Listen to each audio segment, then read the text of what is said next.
বায়ুমণ্ডলে অক্সিজেন বৃদ্ধি স্বরূপ কুলবী।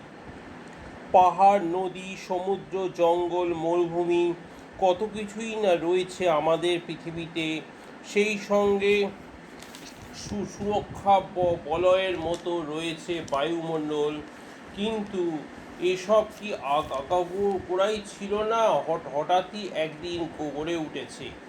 এর উত্তর আমরা সবাই জানি। এর নেপথ্যে রয়েছে কয়েকশো কোটি বছরের রূপান্তরের কাহিনী। আজ থেকে 450 কোটি বছর আগে পৃথিবীতে তৈরি হয়েছিল। শুরুতে যা তা ছিল আগ্নেয়গিরির মতো জ্বলন্ত গ্যাসীয় পিণ্ড। থিয়া নামে এক গ্রহাণুর সঙ্গে সংঘর্ষে পৃথিবী থেকে একটা অংশ বিচ্ছিন্ন হয়ে চাঁদ তৈরি হয়।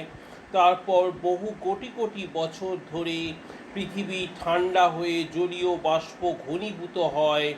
শুরু হয় টানা বৃষ্টি। নিচু অংশ জল জমে গড়ে ওঠে সাগর। এই রূপান্তরের পথেই মহাসাগরের তলদেশে প্রথম আদি এককোষীয় ব্যাকটেরিয়ার উদ্ভব।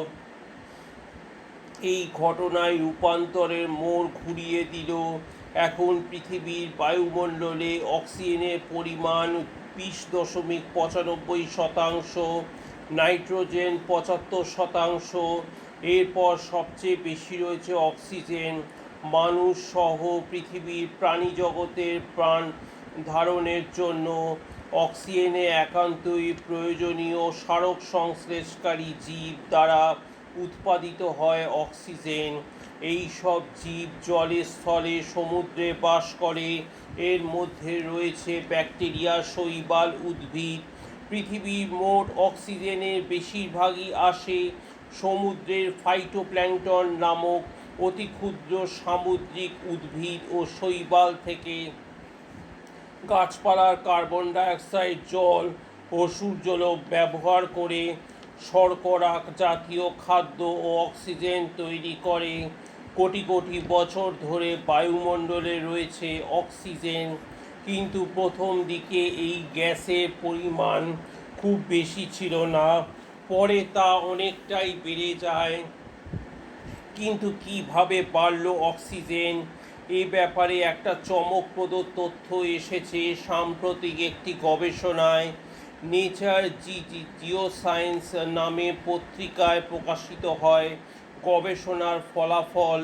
এই গবেষণার সঙ্গে যুক্ত বিজ্ঞানীদের মতে পৃথিবীর ঘূর্ণনের গতি কমে যাওয়ায় বায়ুমণ্ডলে অক্সিজেনের বৃদ্ধির সম্পর্ক থাকতে পারে।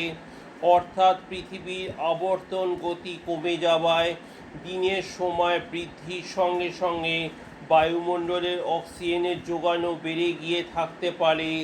দিনের সময় বৃদ্ধি, প্রশ্ন উঠতেই পারে, আমাদের একদিনের মানে তো 24 ঘন্টার, এই সময়টা কি আগে কম ছিল? তাহলে সেই সময় বাড়ল কীভাবে?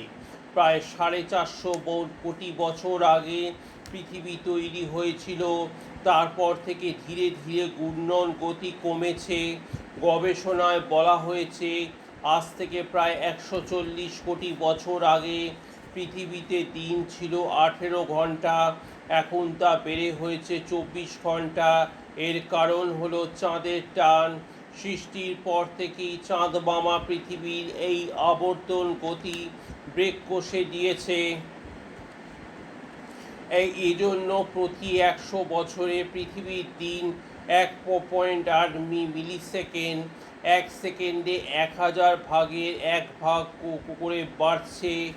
এই যে এমনিতে নজর পড়ার বিষয় নয়। গত কয়েকশো কোটি বছর ধরে এই ছোট্ট পরিবর্তনটাই অনেক বড় হয়ে যায়। চাঁদের মহাকর্ষণের টানে পৃথিবীর এই গতি হ্রাস পাওয়ার ঘটনা প্রাণের ওপর গভীর প্রভাব ফেলে, বিশেষ করে সায়ানোব্যাকটেরিয়া, নীল সবুজ শৈবালের ওপর।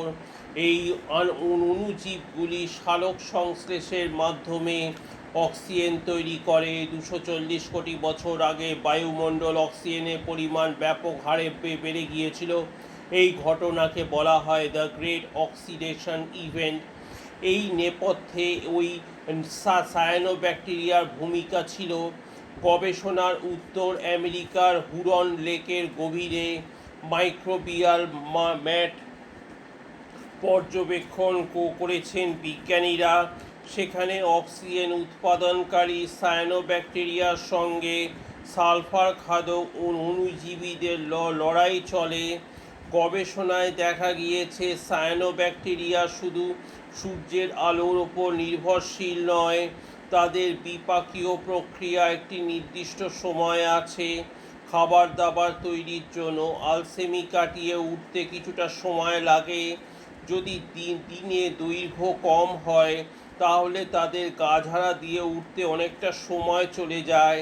ফলে দিনের দৈর্ঘ্য যখন কম ছিল তখন পর্যন্ত অক্সিজেনের তৈরির সুযোগ পেত না, কিন্তু দিনের দৈর্ঘ্য বাড়ার সঙ্গে সঙ্গে